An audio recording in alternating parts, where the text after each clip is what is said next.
আজকে ঠাকুরনগর থেকেও 7 কিলোমিটার দূর, সেখান থেকে মোনালিসা আর তার হাজব্যান্ড এসেছিল আমার শেল্টারে বাচ্চাদেরকে এই কম্বলগুলো দেবার জন্য। এই প্রচুর কম্বল দিয়ে গিয়েছে, একটু দেখিয়ে দিই। প্রচুর কম্বল দিয়ে গিয়েছে, একটু দেখাই।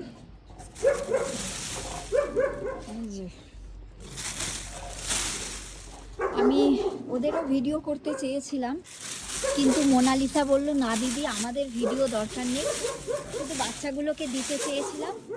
বাচ্চাগুলোকে দিতে এসেছি, বাচ্চাগুলোকে দেখলাম, এটাই শান্তি। তো দেখুন কি পরিমাণ কম্বল। আর সবচেয়ে বড় কথা, ঠাকুরপুকুরের থেকে 7 কিলোমিটার দূর, সেটা বারাসাতের থেকে যে কত দূর চিন্তা করা যায় না। এই এত দূর এসছে আমার বাচ্চাগুলোকে কম্বল দেবার জন্য। মানে সত্যি, মানে পৃথিবীতে যে সবাই শয়তান লোক তা না, ভালো মানুষ প্রচুর রয়েছে, অথচ নিজের ছবিটাও পর্যন্ত তুললো না, আরও রয়েছে। হ্যাঁ, তো বাচ্চারা শুবে, তা ভাবলাম আজকে তাহলে নতুন কম্বলেই দিই শুতে। এতগুলো নতুন কম্বল যখন এসছে, তখন ওরা নতুন কম্বলেই শুক। তো ওদেরই জিনিস, ওরাই শোবে।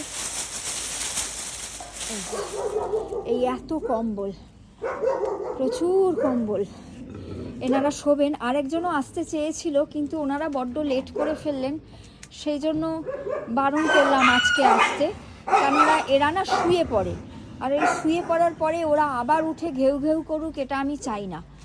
তো আজকাল ওরা একটু তাড়াতাড়ি শুয়ে পড়ে, কেননা ঠান্ডার সময় তো ওই জন্য আমি বললাম যে না ম্যাডাম, অ্যাকচুয়ালি ওনারা বলেছিলেন 1:30টার সময় রওনা দেবেন, মোটামুটি তাহলে 3টের মধ্যে চলে আসতে, কিন্তু ওনারা 4টে নাগাদ ফোন করে বললেন যে এখন রওনা দেবো। তো তাই জন্য আমি বললাম যে তাহলে আজকে আর আসবেন না প্লিজ, কারণ বাচ্চাগুলো ঘুমিয়ে পড়ে। হ্যাঁ, ঘুমিয়ে পড়ার পরে আমি আর ওদেরকে ডিস্টার্ব করতে চাই না।